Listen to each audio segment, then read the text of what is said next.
الحمد لله رب العالمين والصلاة والسلام على رسوله الأمين وعلى آله وصحبه أجمعين. Alors on avait parlé dans le dars précédent de al-qana'a, du fait de se suffire de ce qu'on avait, et on a dit qu'il y avait pour cela deux solutions pour atteindre justement ce degré-là, arriver à cet objectif-là.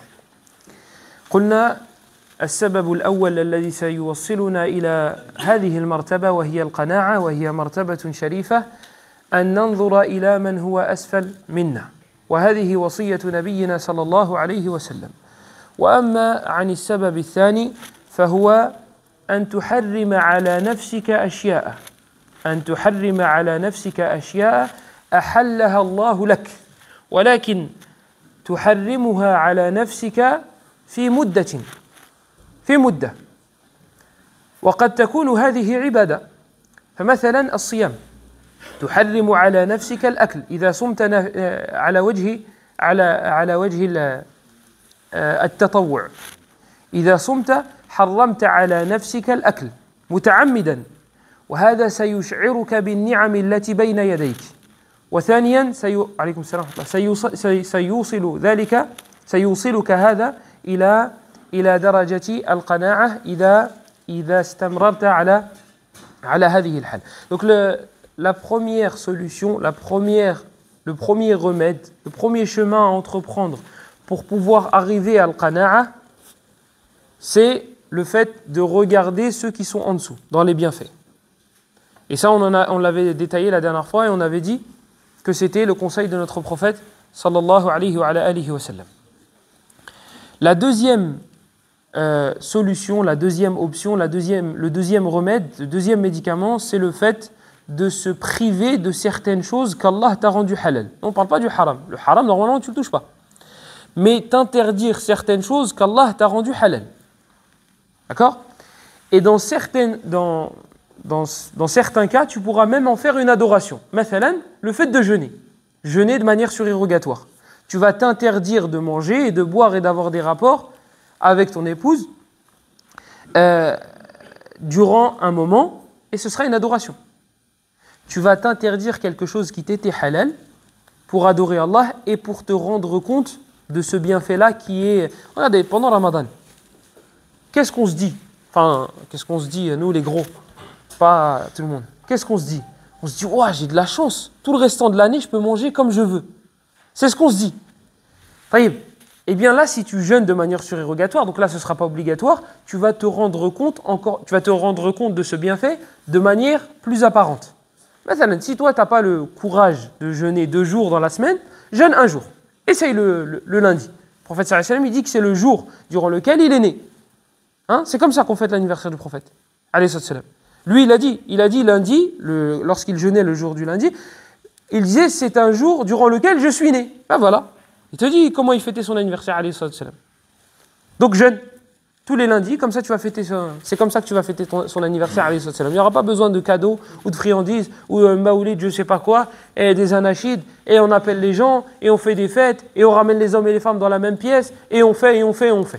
Et certains même, ils disent, le prophète sallallahu alayhi wa sallam, il est présent lors de son anniversaire. Masha'Allah, il n'était pas présent lorsqu'il est décédé, et qu'Abou Bakr, Omar et Uthman, ils étaient ensemble, ils ne venaient pas à la fête. Parce qu'eux, ils ne faisaient pas la fête, eux, ils n'aimaient pas Abou Bakr, ils n'aimaient pas le prophète comme nous on l'aimait. Nous, on l'aime plus. Donc c'est pour ça que nous, on fait le fawda. Allah musta'an. Ish tara ajaban. Les Arabes, ils disent, vis et tu verras des choses étonnantes. Tu n'as pas besoin d'aller chercher loin. Juste tu vis et tu vas voir des choses étonnantes. Ala kulli hal. Du coup, tu jeûnes le lundi. Tu n'as pas le courage de jeûner lundi, jeudi, jeûne le lundi. Tu vas voir le lundi comment tu vas voir ton frigo différemment. Tu vas voir que le lendemain, le mardi, tu vas te dire, je vais rattraper le temps perdu. Je vais rattraper. Lundi, j'ai jeûné. Et tu vas t'habituer. Et t'habituer tous les lundis. Tu vas dire, tu sais quoi ? Je vais jeûner lundi et jeudi. Et là, la nourriture va te paraître aussi savoureuse. Mais pourquoi ? Parce que tu te seras interdit cette nourriture-là durant un moment. Les savants, ils parlent de pourquoi Allah subhanahu wa ta'ala nous a légiféré de ne pas prier après salat al-asr. On n'a pas le droit de prier après salat al-asr, de faire des nawafil. Pareil, après le fajr, mubasharatan, on ne peut pas faire de nawafil. les savants, ils ont été chercher sabab. Ils ont été chercher le pourquoi. Le pourquoi du comment. Ils ont été chercher plus loin que oui, mais c'est parce que. Non, ils ont été fouillés. Ibn Taymiyyah, rahimahullah, qu'est-ce qu'il te dit? Il te dit que quand on te prive de quelque chose, lorsqu'on te rend la chose, tu es content. Tu sautes dessus. Prive ton fils de console et rends-lui 2 jours après. Il va sauter sur le truc, limite il va trembler. Taïb. Là, Allah, il t'interdit de faire des prières surérogatoires après l'asr. Normalement, si tu es un mu'min, si tu es un croyant, ton âme, elle est comme ça. Comment je vais faire? Je ne vais pas pouvoir faire de prières surérogatoires. Oh, j'ai hâte d'être au Maghreb. Comme ça, après le Maghreb, je fais des nawafil pour Allah. On t'a privé, et dès qu'on te le rend, tu es surexcité. Comme un gamin qui vient de récupérer son jouet. Normalement, c'est comme ça. Normalement, c'est comme ça.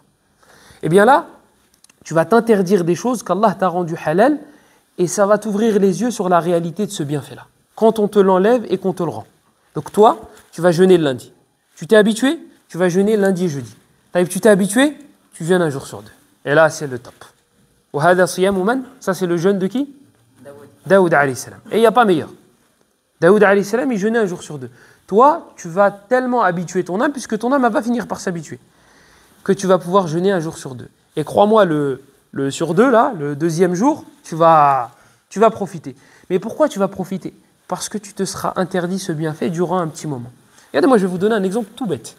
Un truc tout simple. Donc là, moi, j'ai donné l'exemple avec le fait de jeûner. Sachant qu'il y a de nombreux bénéfices et avantages. On a dit c'est une ibada. والنبي صلى الله عليه وسلم يقول كما في الصحيحين من حديث أبي سعيد الخدري رضي الله عنه قال رسول الله صلى الله عليه وسلم من صام يوما في سبيل الله بعد الله وجهه عن النار 70 خريفا. Là, on a donné l'exemple avec une adoration. Mais on va donner des exemples avec des choses qui font partie des actes autorisé et tu ne seras pas récompensé lorsque tu te priveras. Mais l'objectif, ce sera de t'ouvrir les yeux sur le bienfait qu'Allah t'a donné et que tu considères comme étant acquis. Donc là, le jeûne, le prophète sallallahu alayhi wa sallam, il te dit, celui qui jeûne pour Allah un jour, Allah écartera son visage de l'enfer de 70 ans. Toi, tu jeûnes un jour. Tu dois, à cause de tes péchés, purger 500 ans en enfer. Eh bien, on t'enlève 70 ans par jour jeûné. Tu jeûnes un jour, on t'enlève 70 ans d'enfer. Un jour. Un jour. 70 ans d'enfer. Tu jeûnes 10 jours, on t'enlève combien? 700 ans. 10 jours de jeûne, tu es préservé de 700 ans d'enfer. 10 jours. C'est quoi 10 jours? C'est quoi 10 jours? Si tu prends 2 jours par semaine, Yallah, en combien de temps tu vas les atteindre les 10 jours? T'as bon 10 jours de jeûne, 700 ans. Je suis écarté de l'enfer de 700 ans. وفي حديث عثمان رضي الله عنه يقول النبي صلى الله عليه وسلم الصوم جنة من النار كجنة أحدكم من القتال. Le prophète sallallahu alayhi wa sallam, il dit dans l'autre hadith, dans le hadith de Uthman radiyallahu anhu, il dit le jeûne est une protection contre l'enfer comme le bouclier de l'un d'entre vous.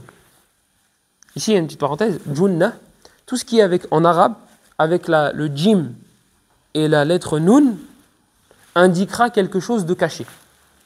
Tous les mots qui sont faits à partir de la lettre jim et nun sont des choses cachées. Qui est un exemple? Le djinn, tout simplement. Le djinn, ils sont cachés. Ils sont cachés, nous, on ne les voit pas. Jim et nun. Il y a un autre exemple. Al-Jannah, ahsant. Al-Jannah, c'est quoi? C'est le paradis. Il est recouvert des arbres. Lorsque tu passes au-dessus, il est recouvert des arbres. Donc il est caché. Junnah, on a dit c'était quoi là? Le bouclier. Le bouclier, le combattant, il se cache derrière son bouclier. Donc il est caché par cette chose-là. Vous voyez, en langue arabe, vous avez cette richesse-là. C'est qu'avec 2 lettres, il va te dire, la base avec ces 2 lettres-là, c'est que ça va se rejoindre sur un asl, sur une base. C'est quoi? Ça va dépendre il y a un autre truc encore. Comment on appelle le bébé qui est le bébé qui est dans le... Hein? Janin. Janin. Pourquoi on l'appelle comme ça? Parce qu'il est caché. Le janin, il est dans le ventre de la mère. Il est caché. Donc, voilà. Donc c'est la base de caché. Donc là, Junna, c'est le bouclier. Junna avec un tamarbuta à la fin. Donc le prophète sallallahu alayhi wa sallam, il nous dit que le siyam, le fait de jeûner, c'est un bouclier contre l'enfer, comme le bouclier que vous pouvez prendre, comme le bouclier que l'un d'entre vous pourrait prendre lors du combat. Est-ce que vous imaginez la différence entre un combat avec ou sans bouclier? Il va te préserver des coups. Là, on te dit, et l'image elle est forte, le prophète sallallahu alayhi wa sallam, il te dit, c'est une protection contre le feu de l'enfer, le fait de jeûner. Et pourquoi c'est une protection contre le feu de l'enfer? Parce que Shaitan, il a moins d'emprise sur celui qui jeûne. Et pourquoi il a moins d'emprise sur celui qui jeûne? Il faut revenir au hadith d'Abdullah ibn Mas'ud al-Bukhari Muslim. Ya ma'shar al-shabab, man istata'a minkum al-ba'ata falyatazawwaj, fa innahu aghaddu lil-basar wa ahsanu lil-farj, wa man lam yastati' fa'alayhi bis-siyam. Fa'alayhi bis-sawm. Pas siyam. Fa'alayhi bis-sawm. Fa'alayhi bis-sawm. Vous savez là ce qui vient de se passer. Lorsqu'un savant du hadith citait un hadith, et qu'un parmi les présents lui soufflait une réponse, mais la réponse était fausse, et que le muhaddith l'acceptait, il disait ça y est, c'est plus un bon prof, c'est plus un bon muhaddith. On l'a testé, on a fait exprès de lui donner une erreur, et il est tombé dedans. Et ils ont retiré ses hadiths, et ils disaient c'est bon, lui on rapporte plus de lui. Et là c'est ce qui s'est passé. Mais là c'était pas volontaire, je pense, de votre part.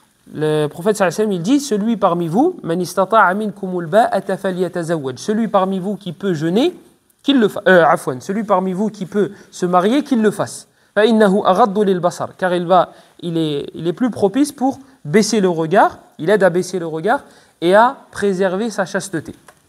Et celui qui ne peut pas, fa'alayhi bis-sawm, pas siyam. Fa'alayhi bis-sawm fa innahu lahu wija. Alors qu'il fasse, je ne sais pas si j'ai inversé les mots tout à l'heure, si du coup je suis tombé sans faire exprès dedans, فَعَلَيْهِ بِالصَّوْمِ فَإِنَّهُ لَهُ وِجَاء. Qu'il jeûne parce que ce sera pour lui une protection. Pourquoi une protection? Là on a dit as-siyamu junnah dans le hadith de Uthman. Là dans le hadith d'Abdullah ibn Mas'ud, le prophète sallallahu alayhi wa sallam, il dit si vous ne pouvez pas vous marier, alors jeûnez. Pourquoi c'est une protection? Parce que les veines, elles sont moins dilatées, elles sont moins épaisses. Donc il y a moins de place pour qui? Pour le diable. Parce que le diable, il coule dans les veines. Inna ash-shaytana la yajri min ibni Adam majra ad-dam. Le diable, il coule dans les veines du fils de Adam, comme le sang. Le prophète sallallahu alayhi wa sallam, il le dit dans le hadith, il me semble, je crois que c'est le hadith d'Anas ou de Safiya. Lorsque le prophète sallallahu alayhi wa sallam, il est sorti la nuit avec son épouse, et qu'il a croisé deux compagnons. Et les deux compagnons, quand ils ont vu le prophète, ils ont tourné la tête. Le prophète sallallahu alayhi wa sallam, il dit ala rislikuma, il dit doucement, doucement. Innaha Safiya. C'est Safiya. Pourquoi il a dit c'est Safiya? Pour se justifier. Pour dire, je ne suis pas en train de sortir avec une femme la nuit étrangère, etc. Et les deux, ils ont dit, ya Rasulallah, tu crois vraiment qu'on va penser du mal de toi? Et le prophète, il leur a dit, Inna ash-shaytana la yajri min ibni Adam majra ad-dam. Il leur a dit, le Iblis, Shaitan, il coule dans les veines. Il coule dans les veines du fils de Adam comme le sang. Qu'est-ce que ça veut dire? Ça veut dire que des pensées négatives peuvent vite arriver. Toi, tu vois un frère avec une femme, tout de suite, Shaitan, il te dit, oh, t'as vu? Le frère, il profite, c'est la nuit. Ah, t'as vu? Le frère, il fait quand il est caché. Le prophète, sallallahu alayhi wa sallam, pour fermer la porte à Shaitan, il leur a dit, doucement, c'est sa fille, c'est ma femme. Et eux, ils se sont étonnés. Ils se disent, ya Rasulallah, on va penser quelque chose de mal de toi. Il dit, écoutez, le diable, il coule dans les veines du fils de Adam très rapidement. Très rapidement. Il va te mettre un truc dans ta tête, et toi, pour le faire sortir, Allah yasahel. Pour le faire sortir, qu'Allah te facilite. Et là, on en tire aussi une leçon. C'est que les choses qui portent à confusion, évite-les. Il y a un truc que tu vas faire, les frères, ils vont mal l'interpréter. Évite. Et si tu es obligé de le faire, alors justifie-toi.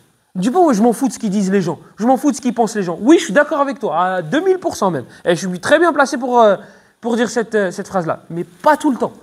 Pas dans tous les cas. Dans le hadith de Jabir, le prophète sallallahu alayhi wa sallam, quand un des hypocrites s'est levé et il a dit Ya Rasulallah, Ya Muhammad, i'dil, fa innaka lam ta'dil. Un homme, il s'est levé lorsque le prophète sallallahu alayhi wa sallam, il coupait les parts, il donnait les parts à chacun du butin. Il partageait, il me semble que c'était les butins, et il ne donnait pas les mêmes parts à tout le monde. Mais le prophète sallallahu alayhi wa sallam, il faisait ça par sagesse. Il sait pourquoi à lui donner plus et à lui donner moins. Il y en a un, il s'est levé et il a dit « Sois juste, ya Muhammad, parce que tu n'as pas été juste. » Dans l'autre riwaya, il lui dit « Hadihi qismah lam yubtagha biha wajhullah. » Dans l'autre version du hadith, l'homme là qui s'est levé, il dit au prophète « Ce partage-là, ce n'est pas la face d'Allah qui a été voulue. Tu ne le fais pas pour Allah.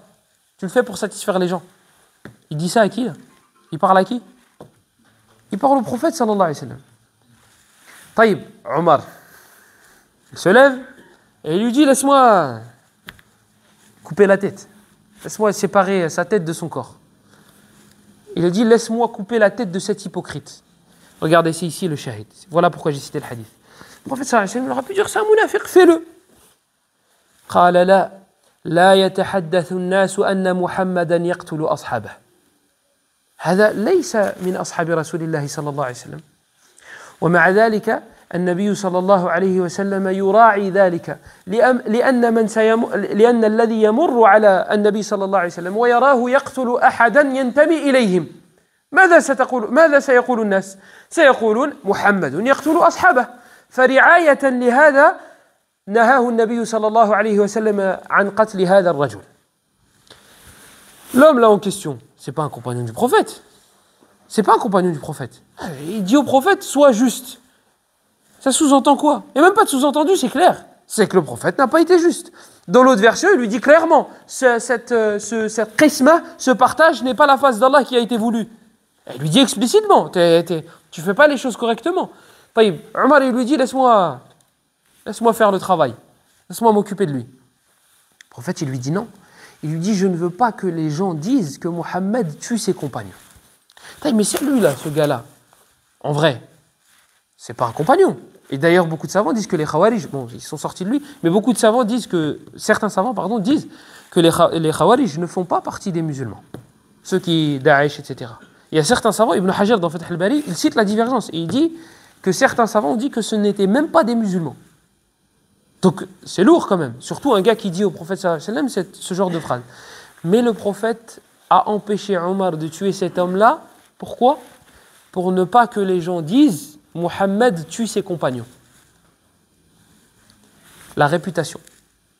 Les gens, je ne veux pas qu'ils disent que je tue mes compagnons.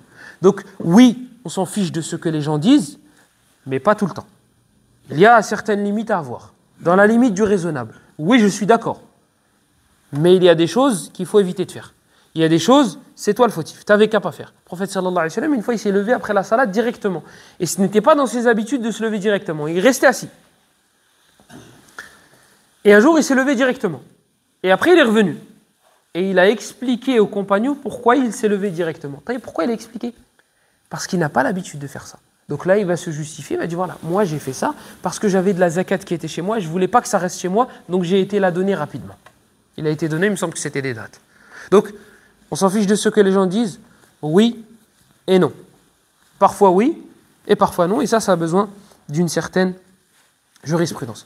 Donc, je disais que la chose qui va nous mener à al-qana'a, un des moyens, une des solutions, c'est le fait de se priver de certaines choses. De se priver de certaines choses halal. Donc là, j'ai donné l'exemple avec le jeûne. C'est légiféré, c'est une adoration. Mais des fois, ça peut être quelque chose que vous aimez, mais qui n'a rien à voir avec les adorations. Ou quelque chose qui vous facilite la vie. Je vais vous donner un exemple concret. Moi, je suis myope. Là, si j'enlève mes lunettes, Suleiman, je ne vois rien du tout. Je vais voir un truc avec une capuche. Mais je ne vais rien voir du tout. Absolument rien. Donc, qu'est-ce que je fais? Quand je rentre à la maison, je laisse mes lunettes posées sur le meuble d'entrée.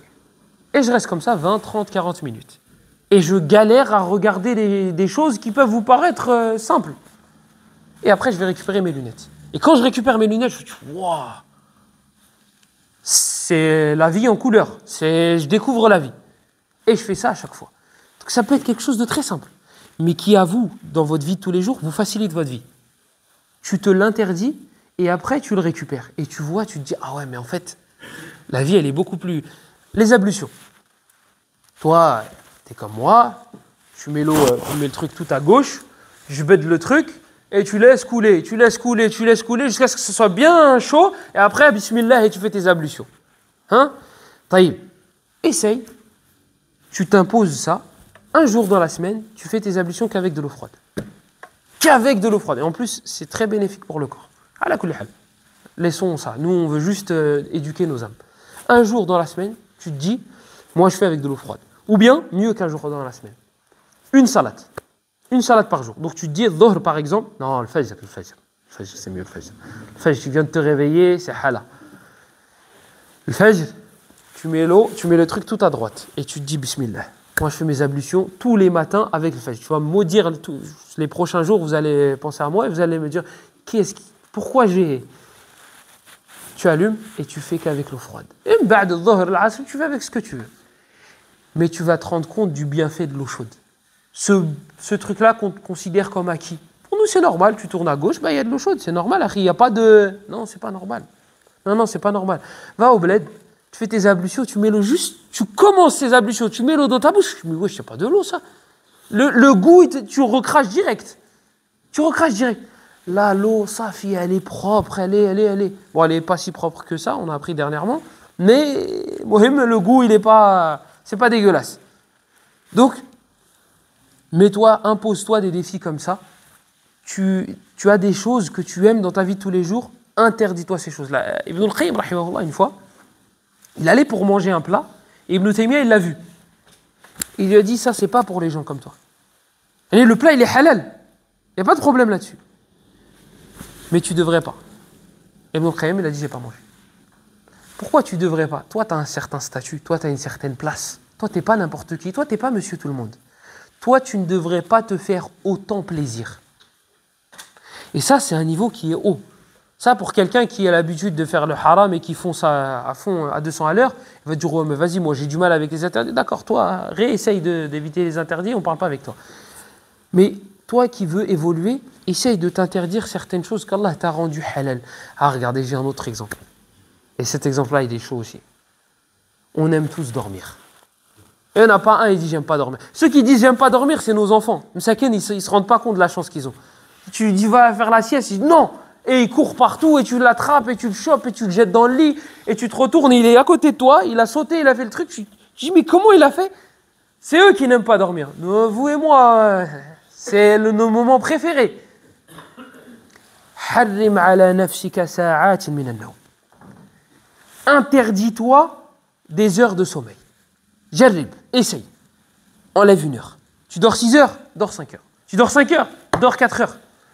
Et dites pas c'est impossible ou c'est des choses qui sortent de l'ordinaire. Ya akhi, jarrib. Essaye.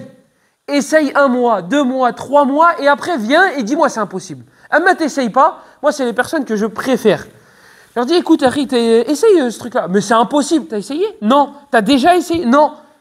Mais comment tu sais que c'est impossible? Abdul Aziz ibn Abdullah ibn Baz, rahmatullahi alayhi rahmatan wasi'a, dhaka al-imam, c'est ce grand savant. Il a atteint les 90 ans, il était malade d'un cancer, il sortait de l'hôpital. Sa femme, elle a décalé le réveil. Pourquoi? Parce qu'il avait l'habitude de dormir 4 heures. Et elle s'est dit, 90 et quelques roya, et tu sors de l'hôpital, et tu as un cancer, et tu travailles. Il n'a jamais pris de vacances de toute sa vie. De toute sa vie. Vous allez juste lire sa biographie, vous allez être épuisé, vous allez être essoufflé. Je dis, mais comment un homme il peut faire ça? Ses élèves, ils disent, des fois il restait assis après le fajr sur sa chaise, en train de faire tadris, en train d'enseigner, plus de 3 heures d'affilée. Et il faisait des matières différentes. Les élèves ils disaient, nous on avait mal aux jambes. Il ne changeait pas de position. Il avait un cancer. Il avait atteint les 90 ans. Il faisait des allers-retours dans les hôpitaux. Et il dormait 4 heures. Et toi et moi, on ne peut pas dormir 4 heures. C'est pas toi qui te vantes de courir 20 km et tu dis, oh, moi, en plus, je cours vite et je m'arrête pas et je tape dans le sac et j'ai fait 5 minutes sans m'arrêter. Ben vas-y, dors 4 heures. Essaye, au moins 1 fois par semaine. Tout à la fin de sa vie, il est sorti de l'hôpital. Il était malade. Il avait un cancer et durant les cours, des fois, il s'arrêtait, il faisait ça. Et il parlait plus. Et après, il faisait ça. Et il continuait le cours. Et je te parle pas d'un mal de gorge où tu tousses, etc. Moi, je te parle d'un cancer. Je te parle d'un gars qui a atteint les 90 ans. Il faisait des allers-retours dans les hôpitaux. Il sort de l'hôpital. À cet âge-là, il va pour dormir, sa femme elle décale le réveil. Pourquoi sa femme décale le réveil? Il est aveugle. Rahmatullahi alayh. Il est aveugle. Il a perdu la vue, 19 ans, et il ne voyait plus rien. Et d'ailleurs, quand il a perdu la vue, il y a dans sa famille, ils ont dit Miskin, Ibn Baz. Miskin Ibn Baz. Hana al-masakin. C'est nous les masakin. Nous on voit mais on ne voit pas. Lui il ne voyait pas mais il voyait. Vous allez comprendre dans quelques secondes. Donc du coup, Khalid l'a compris direct. Du coup, quand il est sorti de l'hôpital, sa femme elle a décalé le réveil, un petit peu. Sauf que quelqu'un qui a l'habitude de dormir 4 heures, quelqu'un qui s'est habitué, et des fois vous oubliez le réveil, vous oubliez de le mettre le réveil, mais subhanallah, vous vous réveillez quand même. Comment ça se fait? Votre corps, il est réglé. Votre corps, il est réglé. Même Akhi, tu dors à 5 heures du matin parce que tu as un gosse qui crie toute la nuit et qui te chante à l'oreille droite, tu vas te réveiller à la même heure. En général, le corps, il est réglé. Cheikh, il se lève. Sauf qu'il a remarqué que son réveil, il n'a pas sonné. Et ça ne lui a pas plu. Nous, ça ne nous aurait pas plu que nos femmes ne décalent pas le réveil. On serait dit, mais tu m'as pas dit. Ben oui, mais c'est logique, j'ai pas besoin de te le dire. Je sors de l'hôpital, subhanallah, j'ai un rhume. Oh, je suis malade. Décale, j'ai pas besoin de te le dire normalement. Lui, il lui fait le reproche de l'avoir décalé pour qu'il dorme plus. Lui, c'est ça son reproche. Il lui a dit, mais voilà, elle lui a dit, mais t'es malade. Tu sors de l'hôpital. Repose-toi.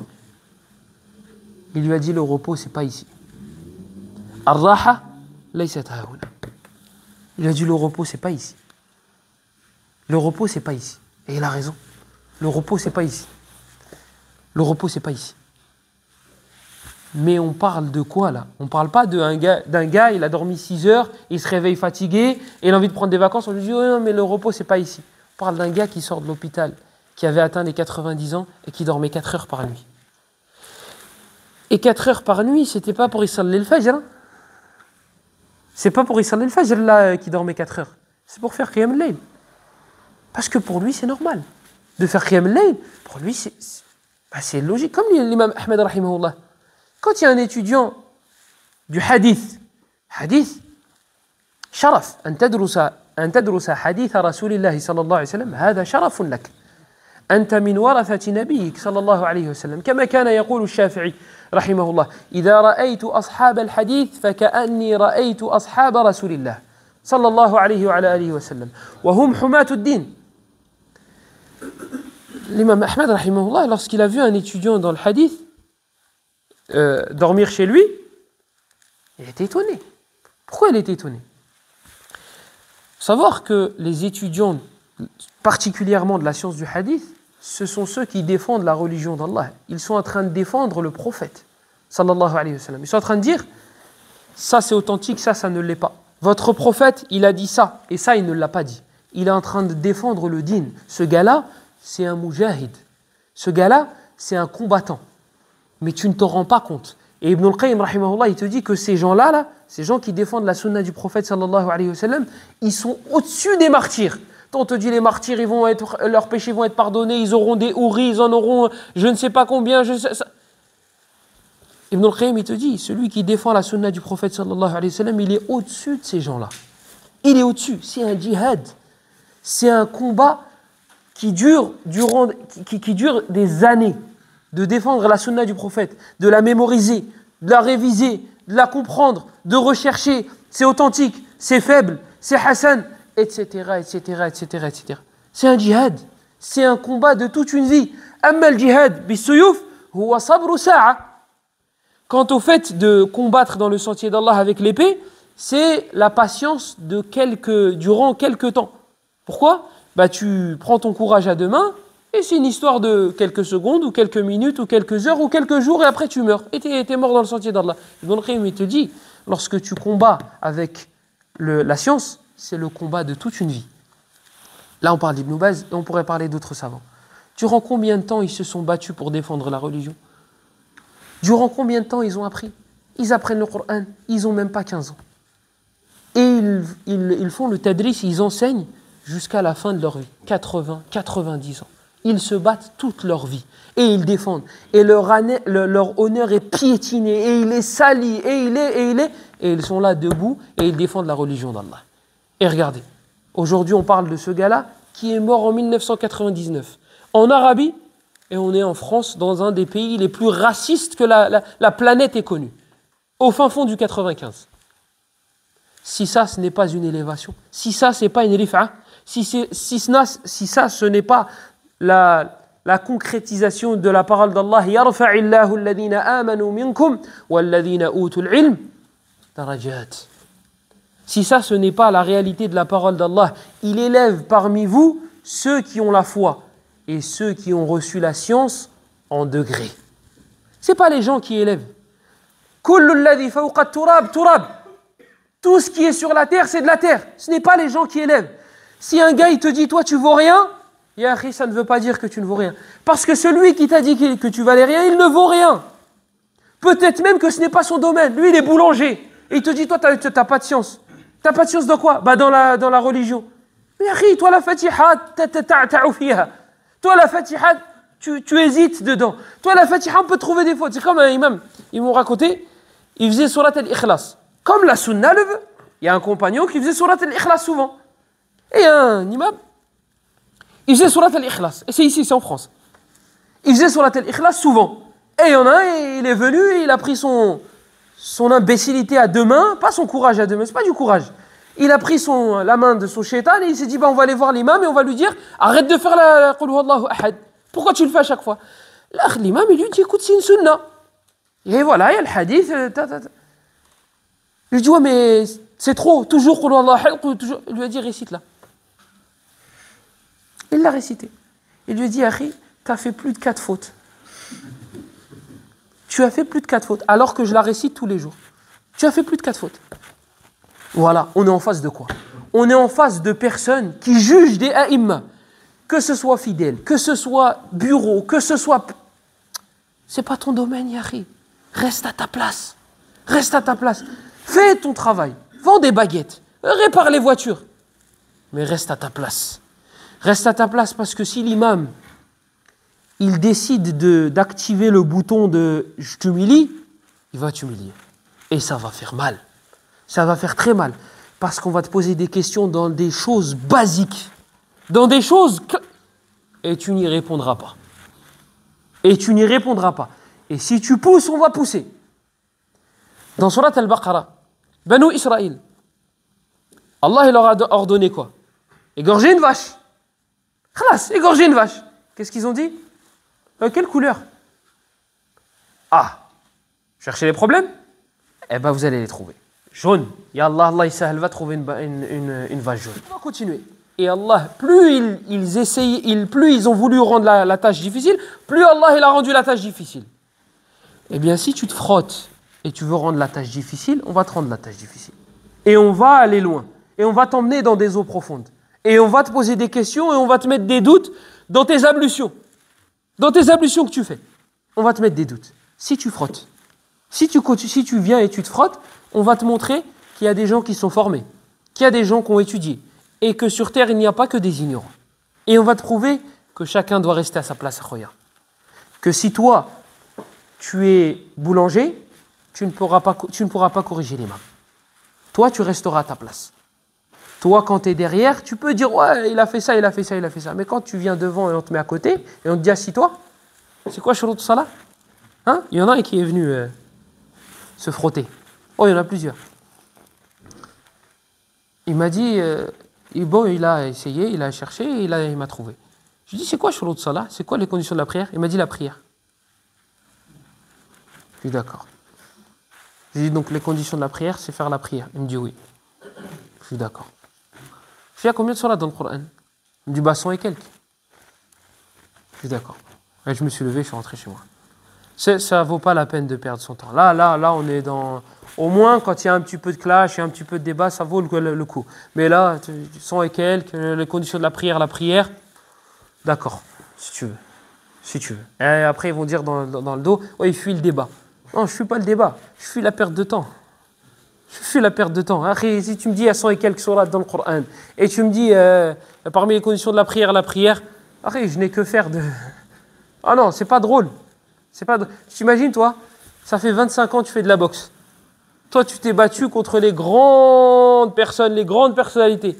Et un gars, il rentre dans la salle et il tape sur le sac de frappe, et il tape sur le sac de frappe, et tu le vois comment il tape, tu te dis, oh, lui, il fait de la boxe, lui. Et il vient te voir, il dit, ouais, je te bats. Tu vas regarder, tu te dis, d'accord. Tu vas pas te battre contre lui, quand même. Ah, c'est de la hagra. Ah ben là, il y a un gars, il te dit, ouais, shurut salah, et il y a 100 et quelques sur là, tu te dis, d'accord, ok. D'accord. Si tu veux dire, il a fui le débat, dis, il fuit le débat. Ah, le dossier, il est épais, de toute façon, sur les légendes et les choses qu'on invente sur les a'imma. L'imam Ahmed, rahimahullah, il a fui le débat. Une fois, il était devant le gouverneur. Et il y a, je crois que c'était Ahmed ibn Abi Douad, il a dit, Nadirni. Il dit à l'imam Ahmed, il dit, débat avec moi. L'imam Ahmed, il ne le regarde même pas. Il ne l'a pas regardé. Et il regarde le gouverneur, qui était en face. Le gouverneur, il voit la scène. Il dit, Ahmed, agib. Il dit, ya Ahmed, réponds-lui. Il n'a même pas calculé, pour lui, il n'existe pas. Il lui dit, Laïsa min ahli al-ilmi hatta ukallimahu. Il dit, il ne fait pas partie des gens de science pour que je lui parle. Je ne vais pas perdre mon temps. Je vais commencer à parler, il ne va même pas comprendre ce que je vais lui dire. Il va falloir que je lui explique mon argument, alors que de base, c'était un argument pour le convaincre. Lui, il va falloir que je lui explique c'est quoi le wajhud dilala et kada wa kada wa kada. Reste. Dans le meilleur des cas, il va me dire, hey, Cheikh Foulan, il a dit. Ouais, bad. Cheikh Foulan, il a dit. Ben moi, je vais dire Cheikh Foulan, il a dit. Voilà. Une fois, Cheikh Al-Albani, rahimahullah, il donnait une conférence et il parlait de Surat Al-Fatiha, est-ce qu'il fallait la lire derrière l'imam ou non. Et Cheikh, rahimahullah, il cite les hadiths-là. Et il y en a un, il se lève et dit, Cheikh, le Bukhari, il n'est pas d'accord avec toi. Cheikh Al-Albani, il dit, bah, l'imam Ahmed, qui est le professeur de l'imam Al-Bukhari, il n'est pas d'accord avec le Bukhari. Il n'est pas d'accord avec son élève. Donc moi, toi, tu argumentes avec le Bukhari. Moi, j'argumente avec le professeur de Bukhari, l'imam Ahmed. Il lui dit, non, Cheikh, le dalil. Et je lui dis, bah, c'est ce que je te disais de base. C'est ce que je te disais de base. Moi, je te parlais de dalil, de preuve. Toi, tu m'as dit Cheikh Foulan. Donc moi, je t'ai dit Cheikh Foulan. C'est pas comme ça qu'on fait un débat. Mohim, revenons à notre histoire. L'imam Ahmed, rahimahullah. De base, c'était l'imam Cheikh Ibn Baz. On va revenir à Cheikh Ibn Baz. Là, on reste avec l'imam Ahmed. L'imam Ahmed, rahimahullah. Il a un étudiant dans le hadith qui est avec lui. Et il le voit, il fait pas qiyam al-layl. Et je disais donc que les gens qui étudient la science du hadith, ils défendent la sunna du prophète. Ce ne sont pas n'importe qui, ces gens-là. Ils défendent la sunna du prophète. Les gens qui savent différencier les hadiths authentiques des hadiths qui ne le sont pas, et pas avec dhawq, hein, c'est pas ils goûtent le hadith et ils disent oh, il est faible. Celui-là, c'est bon celui-là, c'est bon, j'ai testé. Non, je parle pas comme ça moi. Je parle des vrais étudiants, des vrais savants, des gens qui vont fouiller dans les chaînes de transmission, des gens qui vont faire du tahqiq avec des choses solides, des qawa'id. Ces gens-là, Shafi'i rahimahullah, il dit lorsque je vois un étudiant dans le hadith, lorsque je vois ashabul hadith, ceux qui étudient le hadith bi'umq, avec profondeur, il dit c'est comme si je voyais les compagnons du prophète. Pourquoi? Parce que la sunna du prophète, elle est là. Elle est dans sa poitrine, à ce gars-là. Elle est dans sa poitrine.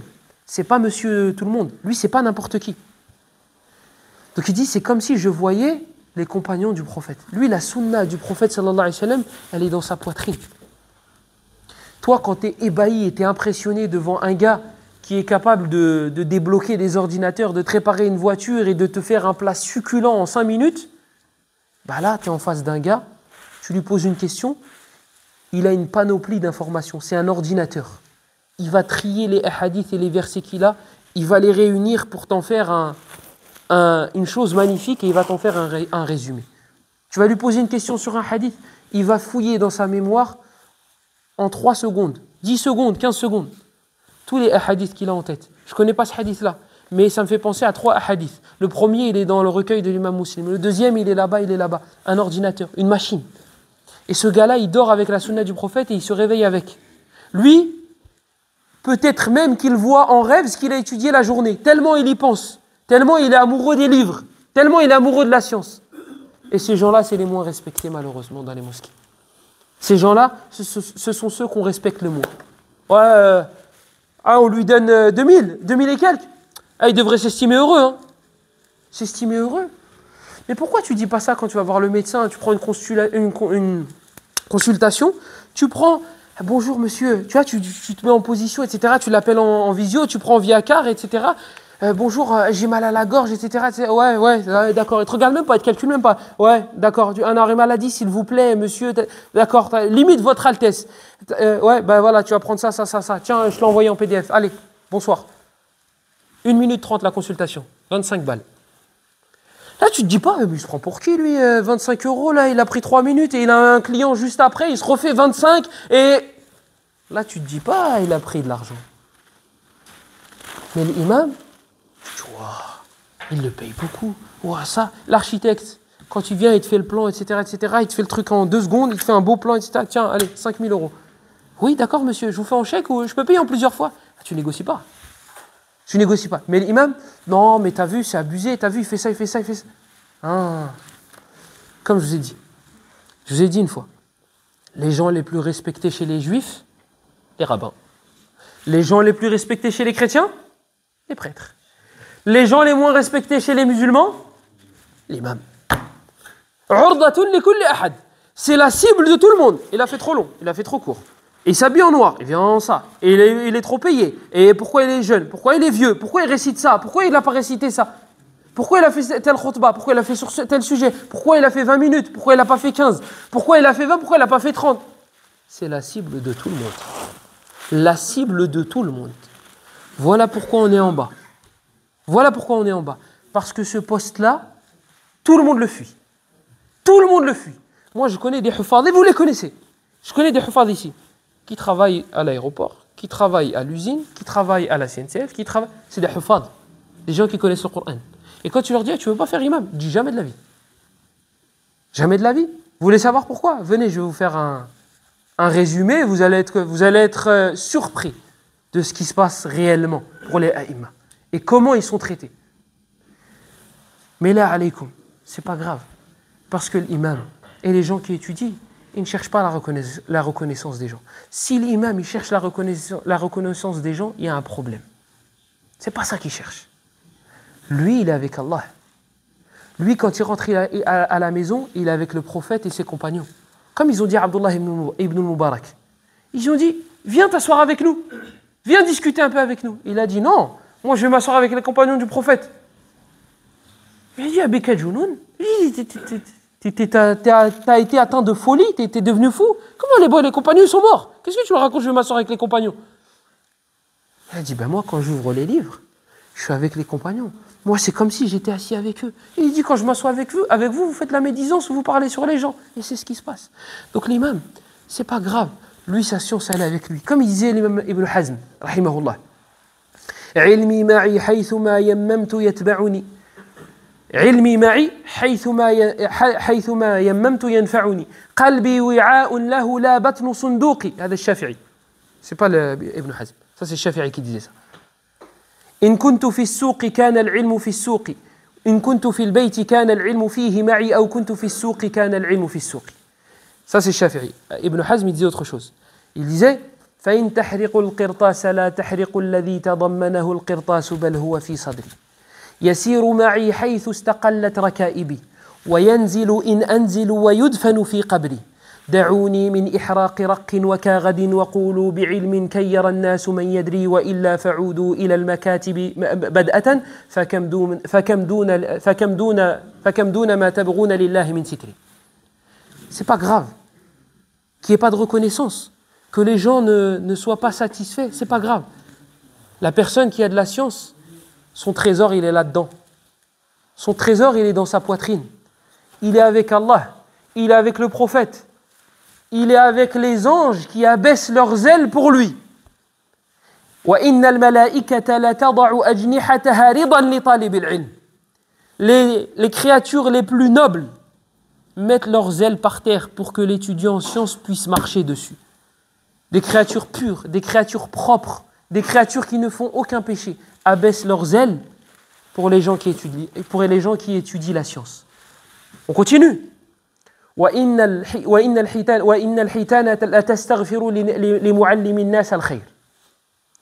prophète sallallahu alayhi wa sallam, il dit dans le hadith rapporté par l'imam Abu Daoud et dans le musnad de l'imam Ahmed, il dit alayhi salatu wassalam, wa inna al-malaikata la tada'u ajnihataha li talib al-ilmi wa inna al-alima la yastaghfiru lahu man fi as-samawati wa man fi al-ard wal hitanu fi jawfi al-ma' وإن العلماء ورثة الأنبياء وإن الأنبياء لم يورثوا دينارا ولا درهما وإنما ورثوا العلم فمن أخذه أخذ بحظ وافر. Le prophète sallallahu alayhi wa sallam il dit, et la personne qui enseigne le bien, le savant qui enseigne le bien, ceux qui sont dans les cieux et ceux qui sont sur terre, même les poissons au fond des océans, demandent pardon à Allah pour cette personne-là. Elle demande à Allah pardon pour elle. Et les savants sont les héritiers des prophètes. Le sharaf, il s'arrête là. L'honneur s'arrête là. Les gens, pas les gens. Yahri, tu as hérité de Muhammad. Sallallahu alayhi wa sallam. Ce que tu portes dans ta poitrine, c'est la dernière révélation et c'est la révélation la plus noble. Tu n'as besoin de reconnaissance de personne. Tu n'as besoin de reconnaissance de personne. Tu n'as pas besoin qu'on t'élève. C'est Allah qui élève. C'est Allah qui élève. Ibn Hazm, j'ai cité ses vers de poésie. Ibn Hazm, il était en Andalousie. Ils ont déchiré ses livres. Ils les ont jetés dans les rivières pour que l'encre fasse disparaître ses écrits. Pour qu'il n'ait plus de livres. Et Ibn Hazm, il est mort il y a plusieurs siècles. Et on parle de lui à Goussainville. Comment ça se fait? Parce que c'est ce qu'il disait justement dans ses vers de poésie. Si vous brûlez les cahiers et les livres, le contenu, vous ne le brûlerez pas. Parce qu'il est là.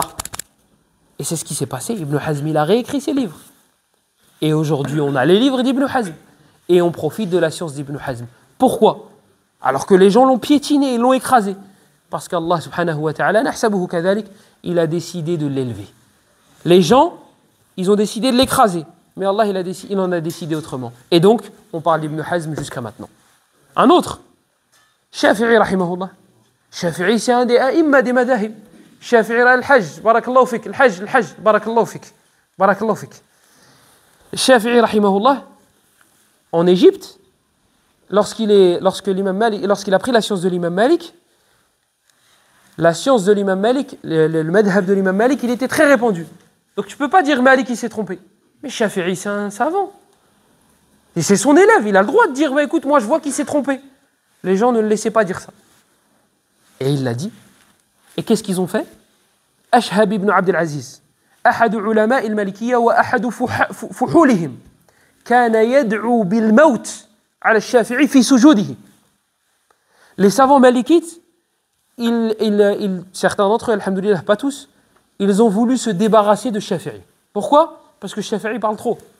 Il dit que Malik il s'est trompé, il se prend pour qui? Et donc quand il a fait son madhab al-Jadid, quand il est parti en Égypte, ils lui ont dit tais-toi. Il a dit je me tais pas. Je vais répandre ce que je pense être la vérité. Et bien qu'est-ce qu'ils ont fait certains savants malikites? Comme Ashhab ibn Abd al-Aziz, il a invoqué dans son soujoud pour que Shafi'i meure. Shafi'i, quand il est parvenu cela, il a rigolé. Et il a dit, ils les invoquent pour que je meure. Mais si je meurs, ils vont mourir aussi. Il dit, toi, tu es en train d'invoquer pour que je meure. Mais toi aussi, tu vas mourir. Ça va se terminer. Tu es en train d'invoquer pour quelque chose qui va arriver. Ça va arriver. Donc pourquoi tu veux que je m'attriste? C'est comme si tu invoquais pour que Ya Allah fait en sorte qu'ils réussissent à enlever ces chaussettes. Mais je vais les enlever, Akhi. Si je les enlève pas moi, c'est ceux qui vont me laver qui vont les enlever. Et ça va arriver. Donc tu invoques contre Shafi'i pour qu'il meure, mais toi aussi tu vas mourir. Et Shafi'i est mort. Et Ashhab est mort après lui, moins de 20 jours après lui. Il avait raison. Shahid, ils ont voulu écraser Shafi'i. Et Shafi'i, on parle de lui jusqu'à maintenant. Et son madhab, c'est l'un des meilleurs madhab. Donc les gens n'ont pas voulu l'élever. Allah, il a voulu l'élever. Nahsabuhu kadhalik wallahu hasibuh. On pense cela de lui. On espère qu'Allah subhanahu wa ta'ala l'a élevé. Nous ne pouvons pas être sûrs à 200%, nous ne connaissons pas l'invisible. Mais nous pensons cela. Pourtant, les gens ont tenté de le rabaisser. Mais rappelez-vous, tout ce qui est sur la terre, c'est de la poussière. Donc toi, t'élèves personne. et tu ne rabaisses personne. Dans le hadith de Sunan al-Nasa'i, quand un homme il a dit Ya Rasulallah, inna madhi zayn wa inna shatmi shay. Qala wihak, dhaka Allah. Wa in kana fi hadha al-hadith maqal fi sanadi. Dans Sunan al-Nasa'i, il me semble que c'est le hadith de l'Aqra' ibn Habis al-Tamimi, il y a un homme qui a dit au prophète Ya Rasulallah, moi quand je fais les éloges de quelqu'un, ce gars-là il est tout là-haut. En gros, moi si je dis du bien de toi, ça y est, tu seras le meilleur.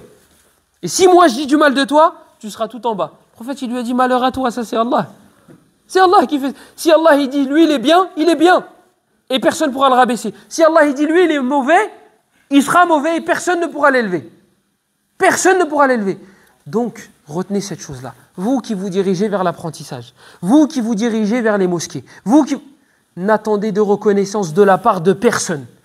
N'attendez d'élévation de la part de personne. Ça vient, tant mieux.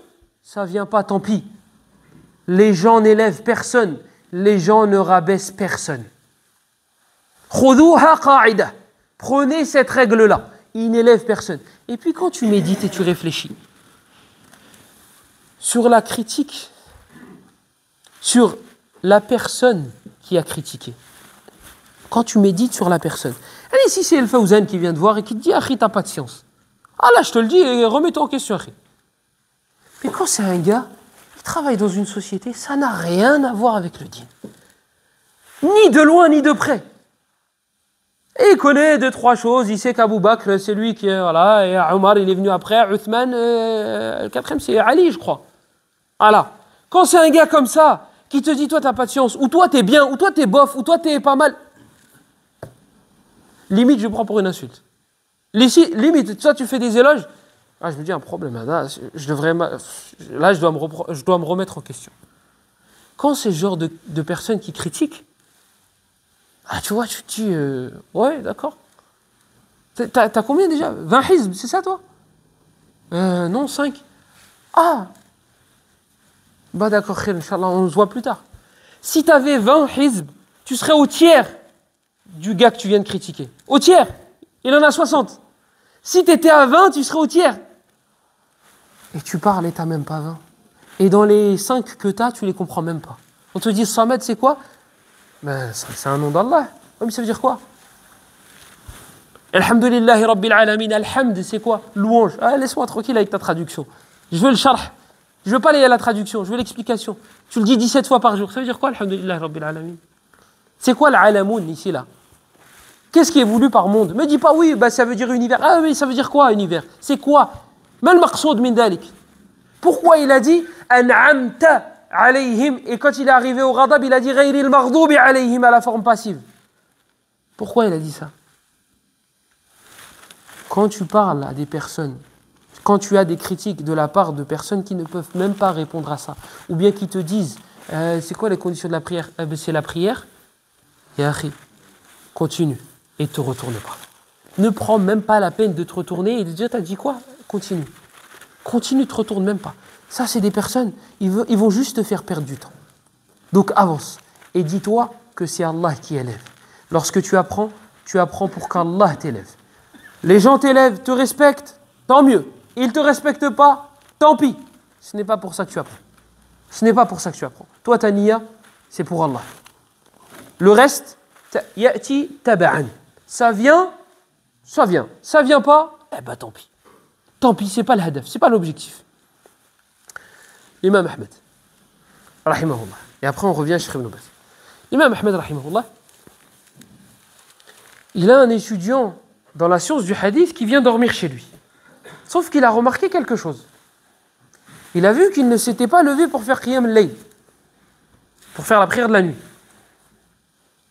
Et il a dit, ajib, un étudiant en sciences, talibu ilmin fil hadith, la yaqumu al-layl. Il dit, un étudiant en sciences, un gars qui étudie le hadith du prophète, c'est pas n'importe quelle place. Et il ne prie pas la nuit. Il dit, ajib, Ada. C'est étonnant ça. Vous savez que l'imam Ahmed, il voit que celui qui ne fait pas le witr, on ne prend pas son témoignage. Il y a un gars, il vient et il te dit, ouais, moi j'ai vu ça. Et lui, il ne prie pas le witr. Il ne fait pas le witr. Tu ne prends pas son témoignage. Lui, il te dit que l'imam Ahmed, il te dit, Hada, laysa bi'ad. Il te dit, lui, tu ne peux pas prendre son information. Toi, quand un menteur vient te voir et il te dit, Akhi, ton fils, il a fait ça, ça, ça, ça. Ah, tu sais, c'est un kedab. Qu'est-ce que tu fais? Information, tu jettes à la poubelle. Comme quand ta femme, elle te dit, n'oublie pas d'aller chercher ça. Ton cerveau, il fait le tri direct, il dit, à la poubelle. Bah, c'est ça. Là, un mec, c'est toujours une petite pique avant de partir. Du coup, l'imam Ahmed, l'imam Ahmed, rahimahullah, naam, il te dit, celui qui ne fait pas le witr, s'il vient et il te rapporte une information, tu ne la prends pas. Tu ne la prends pas. Pourquoi? Parce que cette personne-là n'est pas fiable. Innahu rajulu su.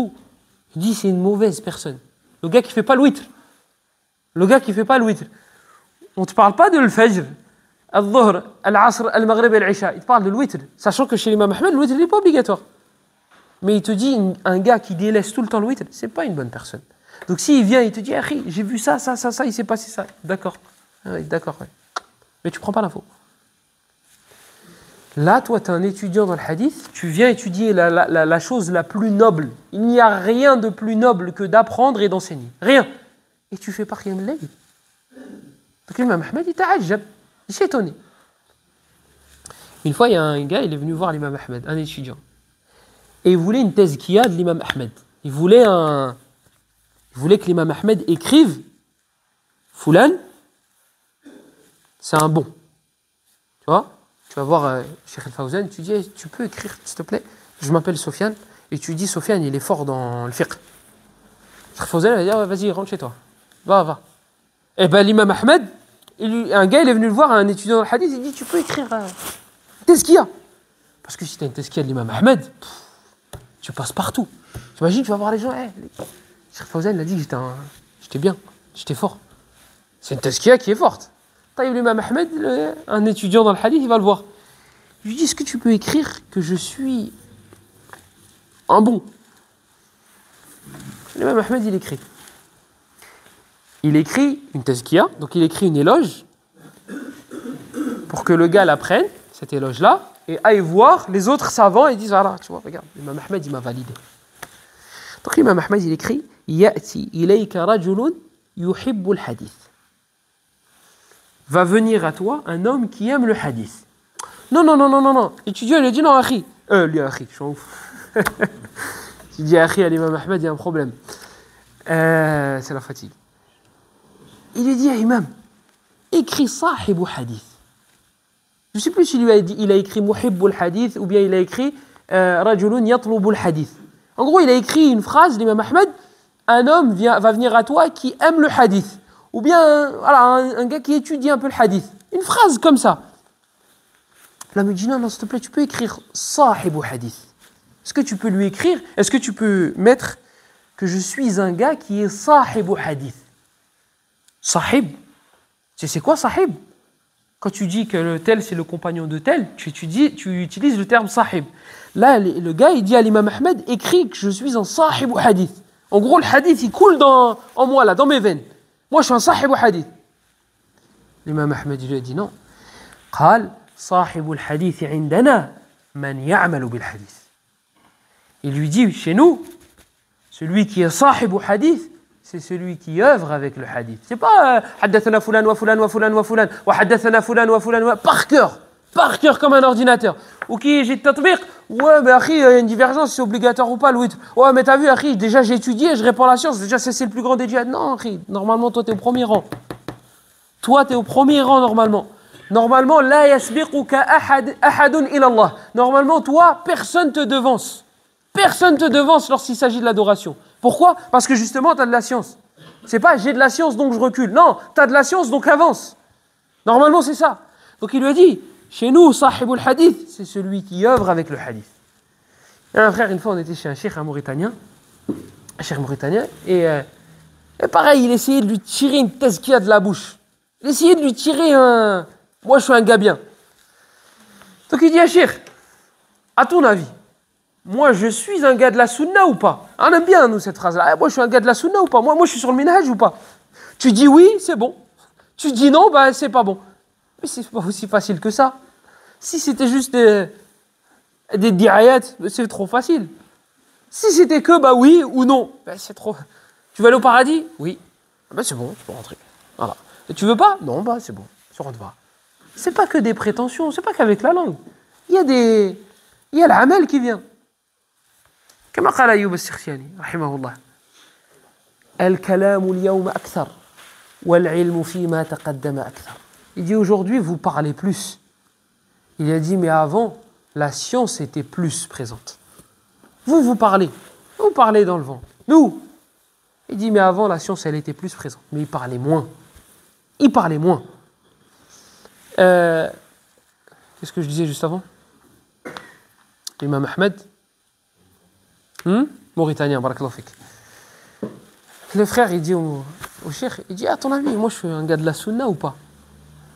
Il le regarde et il ne veut pas le vexer. Il lui dit, toi, t'aimes la sunna. Et là, on a tous bouffé de rire, on a tous compris le message. T'aimes la sunna. Amma sahibu sunna, amma je fais partie de la sunna, hadi kabira. Ça c'est grand, ça. Ça, il faut que tu aies un minimum quand même. Si on te dit, bah, écoute, Akhi, cite-moi 5 points sur lesquels les pieux prédécesseurs ne divergent pas. Taïb, cite-moi quelques pieux prédécesseurs. Ne dis pas Abu Bakr, Omar, Uthman, Ali. Dis-moi par exemple des tabi'in. Ou tu sais quoi, vas-y, des compagnons. On enlève Abu Bakr, Omar, Uthman, Ali. T'en cites 10. 10 compagnons. Tu dis, moi, je suis les salafs, je suis les pieux prédécesseurs. Tu cite-moi 10 pieux prédécesseurs. Yallah. 10. Oui, mais t'as vu, Akhi, ce qui compte, c'est... Allez, vas-y, d'accord. Comme je vous ai dit tout à l'heure, avancez, vous ne retournez pas. C'est pas la peine. C'est pas la peine. L'imam Ahmed, du coup, rahimahullah ta'ala, pour lui, c'est pas concevable qu'un gars qui étudie le hadith, il fasse pas le witr. Aïb. Ça n'existe pas, quelqu'un mais il s'allèche le witr pour lui. Le witr, c'est quoi? Minimum, c'est une raka'a. Taïb, salli raka'a, khoya. C'est mieux que rien. Fais au moins une raka'a. Au moins, tu vas rencontrer Allah avec 10 par jour. Parce que al-hasanatu bi'ashri amthaliha. Parce que la hasana, elle est multipliée minimum par 10. Et puis, tu vas gagner en cardio. Tu fais 1 aujourd'hui, demain tu vas faire 3. Tu fais 3 ce mois-ci, le mois prochain peut-être tu vas faire 5. Et quand tu vas faire tarawih, tu te dis, oh, bah, en fait 11, c'est pas si compliqué que ça. Et qui sait, peut-être que tu vas rencontrer Allah avec 11 par jour. C'est pas énorme en vrai. L'imam Ahmed, combien il faisait par jour? 300. Quand il est tombé malade, combien il faisait? 150. Il était malade. 150 rak'at. Et il était en prison. Et il se faisait fouetter par le gouverneur. 150 rak'at. Toi et moi, si on fait 150 un jour, le lendemain, on dit, ouais, je fais pas la prière. Parce que le baraka, j'ai fait pour la semaine. Il faisait 150 quand il était malade. Zayn al-Abidin, il faisait 1000. Ça, c'est 1000 rak'at. Nawafil. Il faisait 1000 rak'at tatawwa'an. Il faisait 1000 rak'at en plus. Ça, c'est des gens qui sont faits de chair et de sang et qui avaient des enfants et qui avaient des épouses et qui étaient des humains, ils avaient faim, et ils mangeaient, ils buvaient, ils avaient des shahawat aussi. Ils avaient des envies aussi. Et malgré cela, regardez, ils étaient capables. Et Jarib, essaye, c'est pas impossible. Tu te fixes un jour dans la semaine et tu te dis, tu sais quoi, moi, je vais dépasser mes limites tel jour. Tel jour, j'ai le faragh, j'ai du temps de libre, je vais essayer de faire 50. Yallah baraka, 50. Tu essayes, tu fais au moment de Doha. Tu fais 50. Tu essayes. Tu n'y arrives pas, c'est trop difficile, Yallah, ben, ralentis. Fais 50 aujourd'hui, la semaine prochaine, tu essaieras 30 ou 40, mais essaye de temps en temps et tu verras que c'est pas si difficile que ça en vrai. Si eux, ils ont pu le faire. Abu Muslim al-Khawlani, rahimahullah. Lui, il priait la nuit, et il avait un bâton à côté de lui. Dès qu'il commençait à trembler des jambes de fatigue, il prenait le bâton, il tapait ses jambes.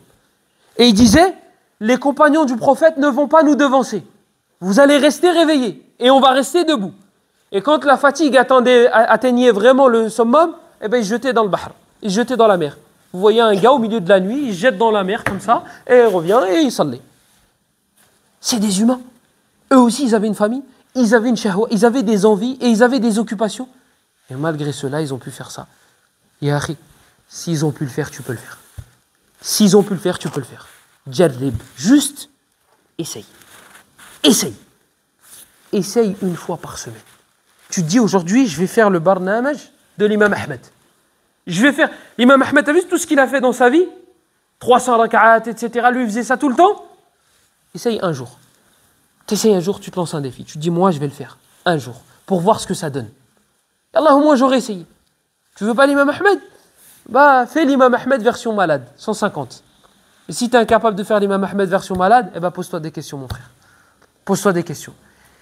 et arrête avec moi 70 000 au paradis, je rentre sans châtiment ni akhi. T'es pas capable de faire la moitié de ce qu'ils faisaient. T'es pas capable de faire ce qu'ils faisaient lorsqu'ils étaient malades. Et tu crois que tu vas être à côté de l'imam Ahmed l'yawm al-qiyamah? Tu crois que tu vas être à côté d'Abu Bakr, Omar et Uthman? Et qu'ils vont te dire, reviens, on va au paradis ensemble, dans le même degré. Hayat, ce serait de l'injustice de te mettre à côté d'Abu Bakr. Eux, ils se sont plus fatigués que toi. Donc toi, tu veux atteindre ces degrés-là? Ya akhi, fatigue-toi. Kama qil, at'ib qadamak, fa in ta'iba qaddamak. Ils disaient, les Arabes, fatigue tes pieds. Fatigue-les. Si tu réussis à les fatiguer, ils vont te faire avancer. Toi, c'est lorsque tu marches beaucoup que tu as mal aux pieds. Eh bien, si tu marches beaucoup vers Allah, eh bien là, tu vas avancer. C'est là que tu vas te rendre compte que tu auras avancé. On laisse l'imam Ahmed tranquille et on revient à Cheikh Ibn Baz. Cheikh Ibn Baz, rahimahullah, il sort de l'hôpital, 90 ans, il dort 4 heures par nuit, sa femme, elle décale le réveil. Elle décale le réveil, pas pour qu'il dorme moins, pour qu'il dorme plus. Et lui, il n'est pas content. Comme j'ai dit tout à l'heure, nous, si notre femme, elle décale le réveil, qu'est-ce que tu fais? J'ai dormi que 5 heures, j'ai dormi que 6 heures. Et Allah, on peut monter encore. Je connais des frères ici, ils dorment 13 heures. Mais je ne vais pas donner de nom. Et il y en a un autre, il dort 11 heures et il a dit ça va. Puisque Foulen, il dort 13 heures. Vous avez vu l'effet que ça a de regarder ceux qui sont... C'est pour ça que je vous ai dit, regardez en dessous, regardez pas au-dessus. Donc lui, il croit qu'il est dans la moyenne parce qu'il dort 11 heures. Alors bien sûr, ils sont là, les deux, ils sont là. Donc du coup, Cheikh Ibn Baz, rahimahullah, sa femme, elle décale pas le réveil pour qu'il dorme moins. Elle le décale pour qu'il dorme plus. Et lui, il se réveille parce qu'il a l'habitude de dormir que 4 heures. Et il se réveille et il n'est pas content. Il n'est pas content parce que sa femme, elle a fait en sorte qu'il dorme plus. Mais Allah, il a voulu qu'il se réveille, Cheikh Ibn Baz, rahimahullah. Et il s'est réveillé et il lui dit, qu'est-ce que tu as fait? Il a dit, je voulais que tu te reposes, ya Cheikh. 90 ans. Il n'a jamais pris de vacances. Il était moufti. Il était imam. Il était mudarris. Et il était père de famille. Et il avait 2 femmes. Bah oui, ça a des avantages d'être moufti et imam. Ça n'a pas que des inconvénients. Non, on se plaint, mais en vrai, il y a pas mal d'avantages. Ah, les gens, ils pensent qu'on est... Ceux qui te détestent, ils te détestent. Mais ceux qui t'apprécient, ils pensent que t'es un... Que chez toi, tu fais que lire. Que chez toi, que t'as pas de console, t'as pas de ordi, t'as pas de... T'es un... C'est pas grave. Si les femmes pensent ça peut être avantageux. Du coup, Cheikh Ibn Baz, il avait 2 femmes. Et alhamdoulilah, il était aisé financièrement. Le Mouhim, 90 ans, imam, père de famille, époux, moufti, et il était chef du comité des savants. Il avait des postes très importants. Donc il était quelqu'un. Il a 90 ans, il sort de l'hôpital, il a un cancer, et il dit non, je ne veux pas dormir plus de 4 heures. Et toi et moi, on se vante parce que, t'as vu, j'ai couru, j'ai acheté un tapis, j'ai fait tel, j'ai fait ça. Et après, si tu cours des kilomètres et des heures, mais que tu es incapable d'enlever ta couette pour te lever pour faire Qiyam al-Layl, à quoi ça te sert? À quoi ça te sert d'avoir autant de cardio? À quoi ça t'a servi? Qu'est-ce que tu vas dire devant Allah? Ya Abdi, je t'ai donné de la force, je t'ai donné Shabab, je t'ai donné. Qu'est-ce que tu as fait? J'ai couru. Pourquoi? Pour maigrir et garder la forme et la santé. Et c'était pour ça que tu as été créé. C'est pour ça que tu as été créé. Nous, on ne dit pas qu'il ne faut pas faire. Mais ne fais pas que ça. أَفَحَسِبْتُمْ أَنَّمَا خَلَقْنَاكُمْ عَبَثًا وَأَنَّكُمْ إِلَيْنَا لَا تُرْجَعُونَ فَتَعَالَى اللَّهُ الْمَلِكُ الْحَقِّ. Est-ce que vous pensiez que nous vous avions créé en vain, sans objectif, comme ça? On t'a créé pour un hadaf, pour un objectif. Donc regarde, si tu cours 20 minutes sur le tapis, khallek 10 minutes dans la salade. T'as couru 20 minutes là. Là, je te dis pas de courir. 10 minutes, tu restes dans la salade. Tu fais la moitié. Vas-y, 7 minutes. Tu restes debout et tu récites la sourate que tu veux. 7 minutes. C'est à ça que ça devrait te servir. Lorsque le prophète sallallahu alayhi wa sallam nous a parlé du serviteur lorsqu'il sera debout devant son Seigneur, il sera questionné sur sa jeunesse. Qu'est-ce que tu as fait durant ta jeunesse? Oui, monsieur. Parce que durant ta jeunesse, tu peux faire des choses que tu ne pourras pas faire durant ta vieillesse. Tu as une force physique que tu n'auras peut-être pas lorsque tu seras âgé. Donc le mi'yar, le point principal, il est durant ta jeunesse. Et puis ce que tu fais lorsque tu es jeune, tu vas le récolter lorsque tu seras âgé. Ne crois pas que à 60, 70 ans, tu vas réussir à t'habituer à la mosquée alors que toute ta vie, tu l'as passé dans le haram. Illa man rahim Allah. Sauf si Allah, il te fait miséricorde. Mais si toi, tu as vécu toute ta vie dans le haram et tu dis, ouais, moi, t'inquiète, quand je serai vieux, quand je serai à la retraite, je resterai à la mosquée. Déjà, qui t'a dit que tu seras vieux? Premièrement. Et deuxièmement, qui te dit qu'Allah, il va te guider? Qui te dit, parce que toi, ça fait des années que tu lui désobéis. Qui te dit que tu n'as pas fait un péché qui l'a mis en colère? Et